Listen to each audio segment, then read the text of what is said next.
أعوذ بالله من الشيطان الرجيم.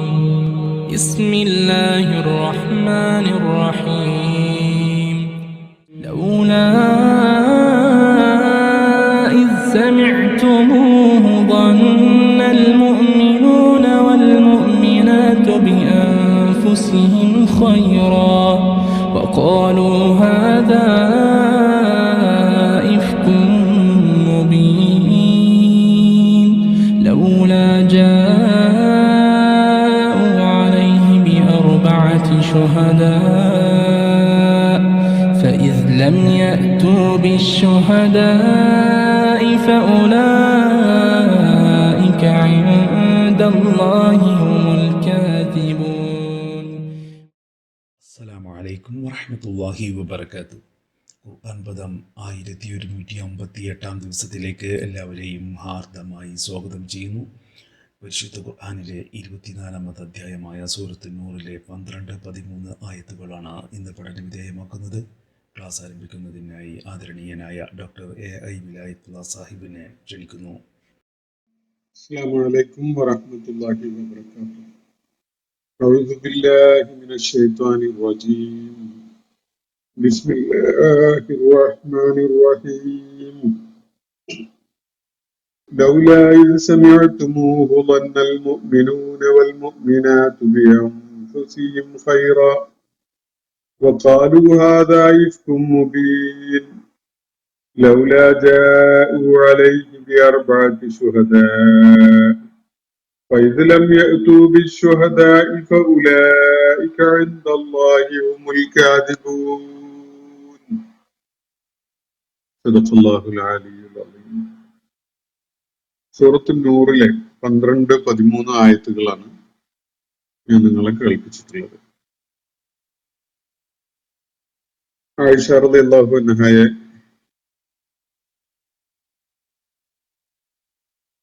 വ്യഭിചാര ആരോപണം നടത്തിക്കൊണ്ട് കഥ മെനഞ്ഞ് പ്രചരിപ്പിച്ച ആളുകൾ, അവരെ പരാമർശിച്ചുകൊണ്ടുള്ള സൂറത്തുൽ നൂറിലെ വിവരണമാണ് ഇന്നലെ നമ്മൾ പഠനവിധേയമാക്കിയ ആയത്ത് മുതൽ ആരംഭിക്കുന്നത്. ഇന്നലെ നമ്മൾ വായിച്ച ഭാഗത്ത് വ്യാജമായ ആ കഥ, ആ അപവാദം പറഞ്ഞു പരത്തിയ ആളുകൾ നിങ്ങളിൽ തന്നെ പെട്ട ഒരു കൂട്ടരാണ്, ഒരു സംഘമാണ്. അത് നിങ്ങൾക്ക് ദ്രോഹകരമായി പോയി എന്ന് നിങ്ങൾ കരുതേണ്ട. നിങ്ങൾക്കത് പ്രയോജനകരമായിരിക്കുകയാണ്. ആ പാപകൃത്യത്തില് പങ്കാളികളായ ഓരോരുത്തരും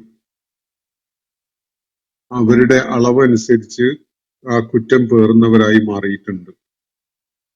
അതിന്റെ ഏറ്റവും വലിയ പങ്ക് വഹിച്ച ആള് തീർച്ചയായിട്ടും നിങ്ങളുടെ കൂട്ടത്തിലുള്ള, അവരുടെ കൂട്ടത്തിലുള്ള ആ ഏറ്റവും വലിയ പങ്ക് വഹിച്ച ആള് അതിഭയങ്കരമായ ശിക്ഷ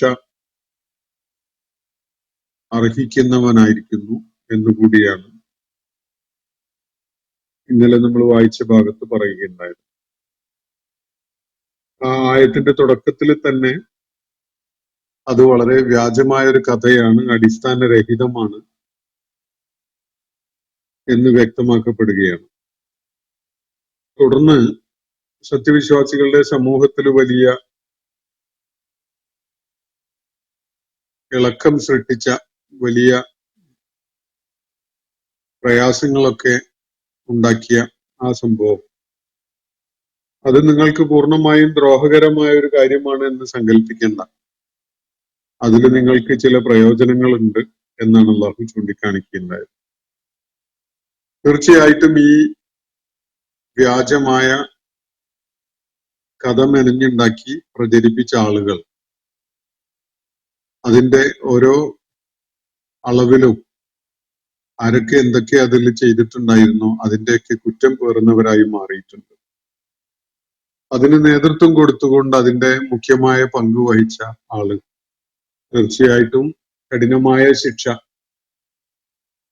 അതിഭയങ്കരമായ ശിക്ഷ ഏറ്റുവാങ്ങുന്നവൻ ആയി മാറിക്കഴിഞ്ഞു എന്നാണ് അള്ളാഹുവിടെ വ്യക്തമാക്കിയത്. അതിനെ തുടർന്ന് ആ വിഷയത്തിലുള്ള കാര്യങ്ങള് തുടർന്നുള്ള ആയത്തുകളിൽ അള്ളാഹു വെളിപ്പെടുത്തുകയാണ്. ഇന്ന് നമ്മൾ വായിച്ചു വെച്ചിരിക്കുന്ന 12-ാമത്തെയും 13-ാമത്തെയും ആയത്തുകളിൽ ഈ വിഷയം തന്നെയാണ്, അതിന്റെ തുടർച്ചയായിട്ടാണ് പറയുന്നത്. ലൗലാ ഇത് സമയത്തുമൂഹു, സത്യവിശ്വാസികളോടാണ് ഇതിന്റെ അഭിസംബോധന. നിങ്ങൾക്കത് അങ്ങനെ ഒരു വ്യാജമായ വാർത്ത, ഒരു ആരോപണം ഉണ്ടായപ്പോ, അത് കേൾക്കാൻ നിങ്ങൾക്ക് അവസരം ഉണ്ടായപ്പോ, എന്തുകൊണ്ട് ലന്നൽ മുഅ്മിനൂന വൽ മുഅ്മിനാത്തു, സത്യവിശ്വാസിനികളും എന്തുകൊണ്ട് കരുതിയില്ല, ബി അൻഫുസിഹിം, അവരെ കുറിച്ച് തന്നെ, ഖൈറ, ഉത്തമമായത്, തങ്ങളെക്കുറിച്ച് തന്നെ ഉത്തമമായ വിചാരങ്ങള്, സദ്വിചാരം എന്തുകൊണ്ട് വെച്ചു പുലർത്തിയില്ല എന്ന ഒരു ചോദ്യം ഉന്നയിക്കുകയാണല്ലോ. നിങ്ങൾ അങ്ങനെ അല്ലല്ലോ, ഖൈറ ഉമ്മത്തായിട്ട് തെരഞ്ഞെടുക്കപ്പെടുകയും അള്ളാഹുവിന്റെ അന്ത്യദൂതന്റെ കൂടെ നിലയുറപ്പിക്കുകയും നന്മക്ക് വേണ്ടി അടരാടുകയും തിന്മക്കെതിരില് എല്ലാവിധ ത്യാഗങ്ങളും അനുഭവിച്ചുകൊണ്ട് മുന്നേറുകയൊക്കെ ചെയ്യുന്ന ഒരു സമൂഹമായിരുന്നല്ലോ നിങ്ങൾ. അങ്ങനെ ഒരു സമൂഹം എന്നുള്ള നിലക്ക് നിങ്ങൾ നിങ്ങളെപ്പറ്റി തന്നെ ഇങ്ങനത്തെ ദുഷിച്ച വിചാരം കൊണ്ട് നടക്കുന്നവരായി മാറുകയാണോ എന്നതാണ് ഇവിടെ ഉന്നയിക്കപ്പെടുന്ന ചോദ്യം. നിങ്ങളുടെ കൂട്ടത്തിൽപ്പെട്ട രണ്ടുപേരെ കുറിച്ച് ഇങ്ങനെ ഒരു ആരോപണം ഉയർന്നപ്പോൾ അത് തീർത്തും അടിസ്ഥാനരഹിതമാണ്, കള്ളമാണ്, വ്യാജമാണ് എന്ന വിധത്തിലുള്ള ഒരു സദ്വിചാരം ആയിരുന്നില്ലേ നിങ്ങൾക്കുണ്ടാവേണ്ടിയിരുന്നത്? അത് കേട്ടപാട് അതിന്റെ ശരിതെറ്റുകൾ പരിശോധിക്കുക പോലും ചെയ്യാതെ, ഓ അങ്ങനെ ഉണ്ടായോ എന്ന വിധത്തിൽ അത് ഉൾക്കൊള്ളാൻ, അത് സ്വീകരിക്കാൻ മനസ്സ് പാകപ്പെടുകയായിരുന്നോ വേണ്ടിയിരുന്നത് എന്നതാണ് ഇവിടെ ഉന്നയിക്കപ്പെടുന്ന ഒരു ചോദ്യം. യഥാർത്ഥത്തിൽ ഈ കഥയിൽ കഥാപാത്രങ്ങളായിട്ടുള്ള ആയിഷ റളിയല്ലാഹു അൻഹയെയും അതുപോലെ സഫ്വാൻ ഇബ്നു മുഅത്തൽ റളിയല്ലാഹു അൻഹുവിനെയും നിങ്ങൾ ആദ്യമായിട്ട് അറിയുകയോ പരിചയപ്പെടുകയോ ചെയ്യുകയല്ല. ആയിഷ റളിയല്ലാഹു അൻഹ ഒരു സാധാരണ സ്ത്രീയല്ല, അള്ളാഹുവിന്റെ പ്രവാചകന്റെ പത്നിയാണ്. അള്ളാഹുവിന്റെ പ്രവാചകന്റെ ഏറ്റവും അടുത്ത സുഹൃത്തിന്റെ മകളാണ്. സത്യവിശ്വാസികളുടെ മാതാവ് എന്ന പദവി അലങ്കരിക്കുന്ന സ്ത്രീയാണ്.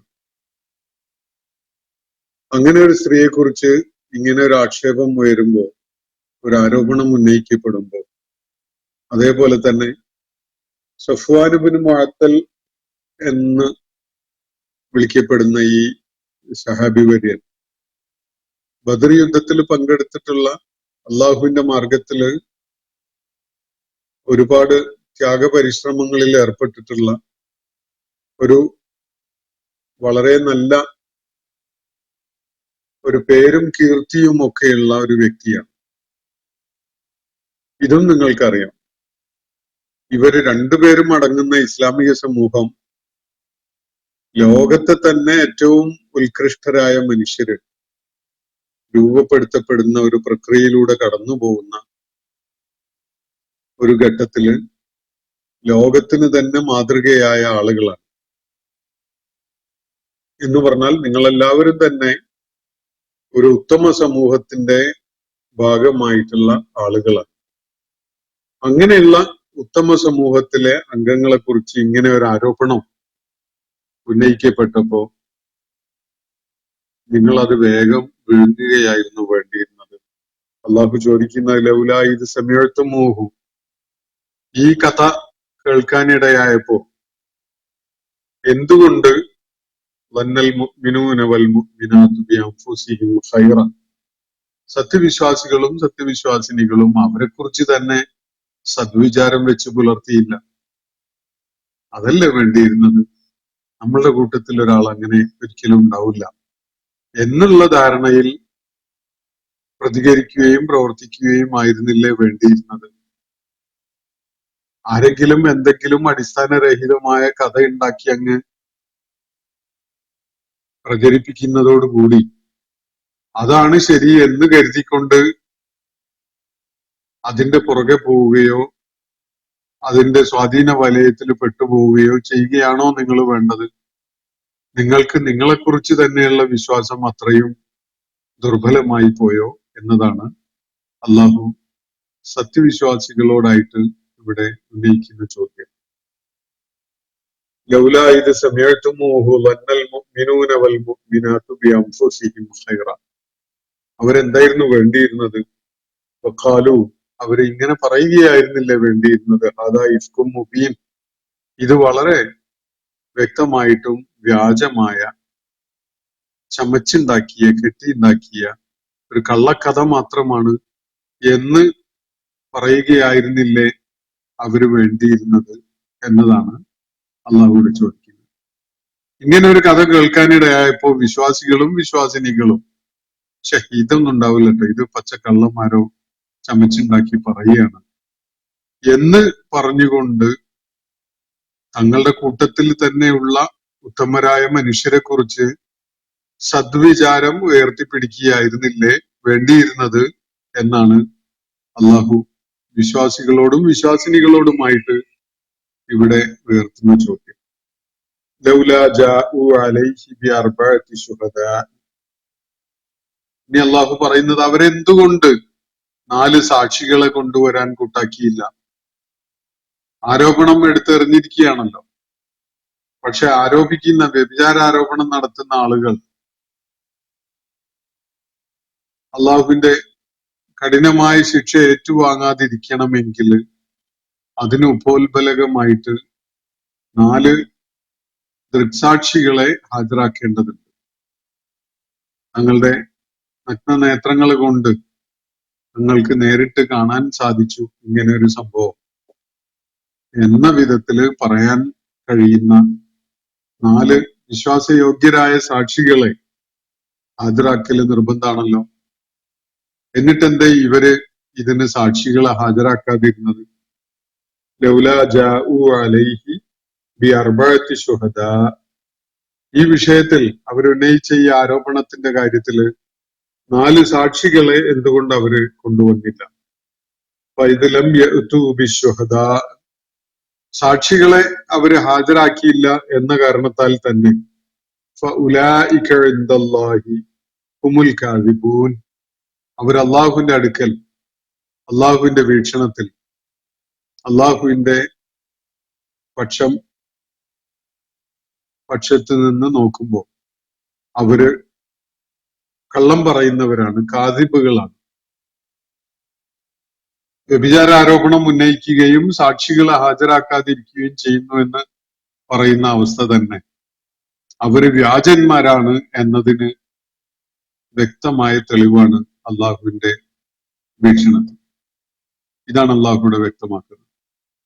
പച്ചക്കള്ളം ആരോപിച്ചുകൊണ്ട് പ്രചരിപ്പിക്കുകയും എന്നിട്ട് 4 സാക്ഷികളെ കൊണ്ടുവരാതിരിക്കുകയും ചെയ്യുന്നു എന്ന ഒരൊറ്റ കാരണത്താൽ തന്നെ ഈ പറഞ്ഞു നടന്ന ആളുകൾ കാദിബുകളാണ് എന്നാണ് അള്ളാഹുവിടെ പറയുന്നത്. അവർ കാദിബുകളാണ്.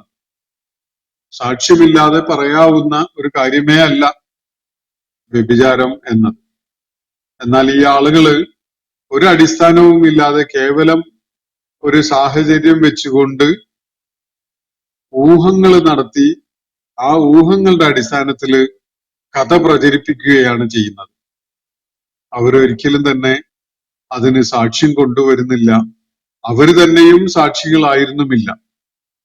ഈ ആരോപണം ഉന്നയിച്ച അബ്ദുല്ലാഹിബ്നു ഉബയ്യും അത് പ്രചരിപ്പിക്കുന്നതിൽ പങ്കാളികളായി പോയ ആളുകളും ഒന്നും തന്നെ ഈ ആരോപിക്കപ്പെട്ട വിഷയം നേരിൽ കാണുന്ന വിധത്തില് ഒരു സന്ദർഭം ഉണ്ടായിട്ടേ ഇല്ല.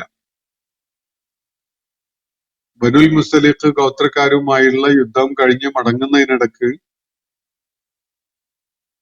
കൂട്ടത്തിൽ നിന്ന് പുറകെയായി പോയ ആയിഷ റളിയല്ലാഹു അൻഹയെ വൈകി ഉണർന്നെണീറ്റ് യാത്ര തുടരുന്ന സഫ്വാൻ ഇബ്നു മുഅത്തൽ വഴിയിൽ നിന്ന് രക്ഷപ്പെടുത്തി കൊണ്ടുപോകുന്നു എന്നത് അവരറിയുന്നത് പോലും അവരിരുവരും ഈ സംഘത്തോടൊപ്പം വന്നു ചേരുമ്പോഴാണ്. ആ ഒരു സാഹചര്യത്തെ ഉപയോഗപ്പെടുത്തിക്കൊണ്ട് വിളിച്ചു പറയുകയാണ്, ഈ രണ്ടു പേരും ഇന്നലെ രാത്രി ഒരുമിച്ച് കഴിയുകയായിരുന്നു, ഇപ്പോഴിതാ നിർലജ്ജം അയാള് അവരെയും കൂട്ടിയിട്ട് അത് വരുന്നു പരസ്യമായിട്ട് എന്ന് പറഞ്ഞുകൊണ്ടാണ് ഈ വ്യാജം പ്രചരിപ്പിച്ചു തുടങ്ങുന്നത്. ഇങ്ങനെ വ്യാജം പ്രചരിപ്പിച്ച ആളുകൾ പച്ചക്കള്ളം പറഞ്ഞപ്പോ സത്യവിശ്വാസികളുടെ സമൂഹത്തിലെ അംഗങ്ങൾ എന്നുള്ള നിലക്ക് നിങ്ങൾ അത് ഏറ്റുപിടിക്കുകയോ അത് ശരിയാണെന്ന് കരുതുകയോ ആയിരുന്നോ വേണ്ടിയിരുന്നത്?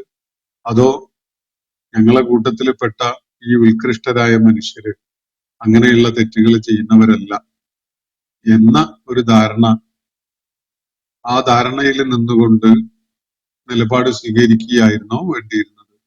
ഇനി ആരോപണം ഉന്നയിച്ച ആളുകൾ തന്നെ എന്തുകൊണ്ട് 4 സാക്ഷികളെ ഹാജരാക്കിയില്ല? സാക്ഷികളെ ഹാജരാക്കിയില്ല എന്ന കാരണത്താൽ തന്നെ അവര് കളവ് പറയുന്നവരാണ്, കാദിബുകളാണ് എന്നാണ് അള്ളാഹു ഇവിടെ വ്യക്തമാക്കുന്നത്.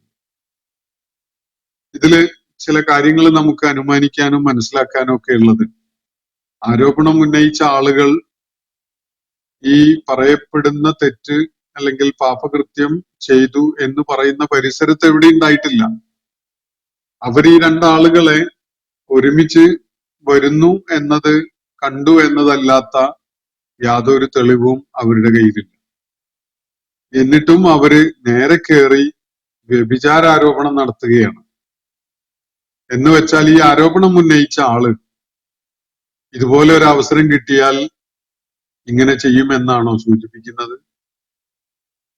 അങ്ങനെയാണോ അയാളെ കുറിച്ച് സമൂഹം അനുമാനിക്കേണ്ടത്? മറ്റുള്ളവരെ കുറിച്ച് ഇയാൾ അങ്ങനെ അനുമാനിക്കുന്നുവെങ്കിൽ തന്നെ കുറിച്ച് സമൂഹം അനുമാനിക്കേണ്ടത് അങ്ങനെ തന്നെയാണോ? എന്താണ് അയാളുടെ മനോഗതം, അയാളുടെ നിലപാട്? ഇതാണ് നമ്മൾ ആലോചനക്ക് വിധേയമാക്കേണ്ട ഒരു കാര്യം.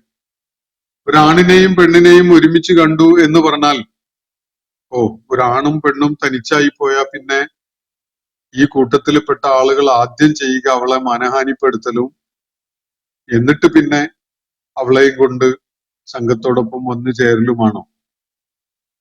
നിങ്ങൾ നിങ്ങളെക്കുറിച്ച് തന്നെ അനുമാനിക്കുന്നത് അങ്ങനെ തന്നെയാണോ?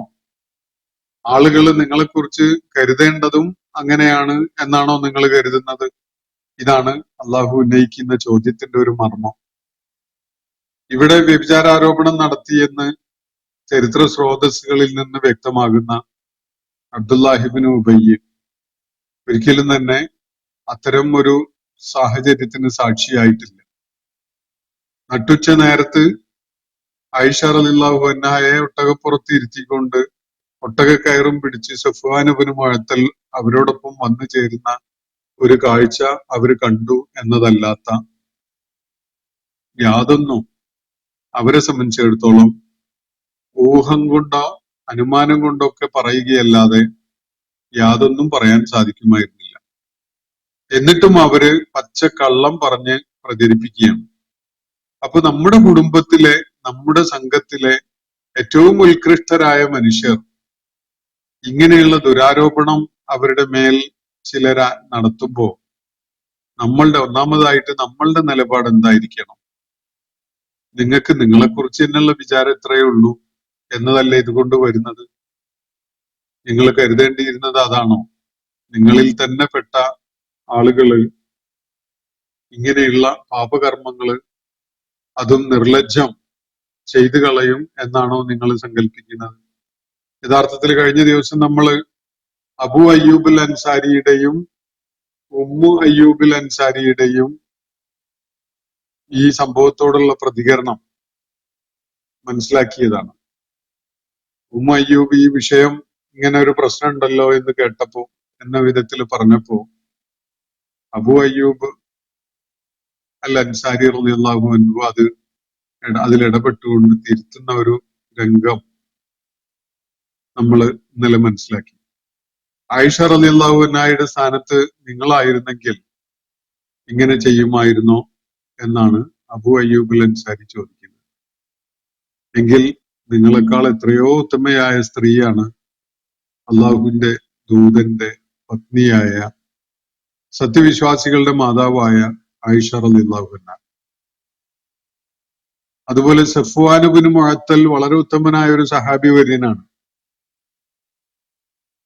ഇങ്ങനെ ഒരു സാഹചര്യത്തില് ഞാൻ ഈ പറയപ്പെടുന്ന ആരോപണം ആ കുറ്റം ചെയ്യുമെന്നാണോ കരുതേണ്ടത്? എന്നെക്കാൾ എത്രയോ ഉത്തമനായ വ്യക്തിയാണ് ഈ പറയപ്പെടുന്ന സഫ്വാൻ ഇബ്നുൽ മുഅത്തൽ എന്ന സഹാബി.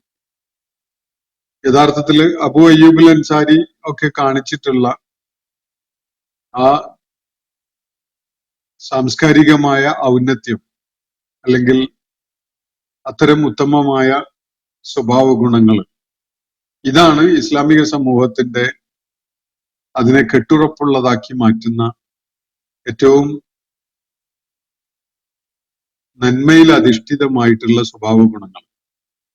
ഈ ഗുണം നിങ്ങൾ സമൂഹം ഒന്നടങ്കം എന്തുകൊണ്ട് പുലർത്തി പോന്നില്ല എന്നതാണ് അള്ളാഹു സത്യവിശ്വാസികളോടും സത്യവിശ്വാസിനികളോടുമായിട്ട് ഇവിടെ ഉന്നയിക്കുന്ന ചോദ്യം. വിശ്വാസികളും വിശ്വാസിനികളും തങ്ങളെപ്പറ്റി തന്നെ സദ്വിചാരമുള്ളവരാകേണ്ടതല്ലേ? തങ്ങളെപ്പോലെ തന്നെ ഉത്തമ സ്വഭാവ ഗുണങ്ങളുള്ള ആളുകളാണ് തങ്ങളുടെ സംഘത്തിലുള്ള ഇതര വിശ്വാസികളും വിശ്വാസിനികളും എന്നല്ലേ കരുതേണ്ടിയിരുന്നത്? അവര് പറയേണ്ടിയിരുന്നത് ഇത് തനി വ്യാജമായ പച്ചക്കള്ളമാണ് എന്നായിരുന്നില്ലേ? ഇനി വ്യാജം ആരോപിച്ചു വന്ന ആളുകള് അവരാരെങ്കിലും സാക്ഷ്യം കൊണ്ടുവന്നു? അവര് സാക്ഷ്യം കൊണ്ടുവന്നില്ല എന്നതിന്റെ തന്നെ സൂചന അവര് പറഞ്ഞിരിക്കുന്നത് പച്ചക്കള്ളമാണ് എന്നതാണ് എന്നാണ് അള്ളാഹു ഇവിടെ വ്യക്തമാക്കുന്നത്. അപ്പോ ഈ വിവരണത്തിലെ ശ്രദ്ധേയമായ രണ്ടായത്തുകൾ, ഈ രണ്ടായത്തുകളിൽ വലിയ പാഠങ്ങള് സത്യവിശ്വാസികളുടെ സമൂഹത്തിന് വായിച്ചെടുക്കാനുണ്ട്. ഒന്ന്, തങ്ങളിൽപ്പെട്ട ഒരാളെ കുറിച്ച് എന്തെങ്കിലും അപവാദം പ്രചരിക്കുമ്പോഴേക്ക് അത് ഏറ്റുപിടിക്കുന്നവരായി നിലക്കൊള്ളല്ല വേണ്ടത്, അത് തള്ളിക്കളയാ വേണ്ടത്. അയാൾ നല്ല 5 നേരം നിസ്കരിച്ച് നടക്കുന്ന നല്ലൊരു മനുഷ്യനല്ലേ എന്ന് പറഞ്ഞുകൊണ്ട് ഒരു സത്യവിശ്വാസിയെ കുറിച്ച് ഇങ്ങനെ ഒരു ആരോപണം ഉണ്ടാകുമ്പോൾ അതിന് ഔട്ട്റൈറ്റ് ആയിട്ട് തള്ളിക്കളയുകയാണ് വേണ്ടത്. അതിന് ചെവിക്കൊടുക്കുകയോ പ്രചാരണം നൽകപ്പെടുന്ന വിധത്തിൽ സംസാരിക്കുകയോ ഒന്നും ചെയ്യാൻ പാടില്ല. അത് പ്രത്യക്ഷത്തിൽ തന്നെ വ്യാജമാണ് എന്ന നിലക്ക് തള്ളിക്കളയുകയാണ് വേണ്ടത് എന്നതാണ് ഒന്നാമത്തെ കാര്യം. അതിന്റെ അടിസ്ഥാനം സത്യവിശ്വാസികൾ തങ്ങളെക്കുറിച്ച് തന്നെ സദ്വിചാരമുള്ളവരാവേണ്ടതുണ്ട് എന്നാണ്. അത്തരം ധാർമ്മികമായ അടിത്തറയിലാണ് അവര് വളർത്തപ്പെട്ടിട്ടുള്ളത്. അതുകൊണ്ട് ഇത് പച്ചക്കള്ളമാണ് എന്ന് പറഞ്ഞ് തള്ളിക്കളയുകയാണ് ഒന്നാമതായിട്ട് വേണ്ടത്. ഇനി വിഷയം അവിടെ ഒന്നും നിൽക്കുന്നില്ല എന്ന് കാണുകയാണെങ്കിൽ ഈ പ്രചാരണവുമായി രംഗത്ത് വന്ന ആളുകൾ അതിനുള്ള സാക്ഷ്യം ഹാജരാക്കട്ടെ എന്നതാണ് ഏറ്റവും പ്രധാനമായ ഒരു കാര്യം. സാക്ഷ്യം ഹാജരാക്കാതെയാണ് ഇങ്ങനെ പറയുന്നതെങ്കിൽ അതിനൊരൊറ്റ അർത്ഥേ നൽകേണ്ടതുള്ളൂ എന്നാണ് അള്ളാഹു പറയുന്ന കാര്യം.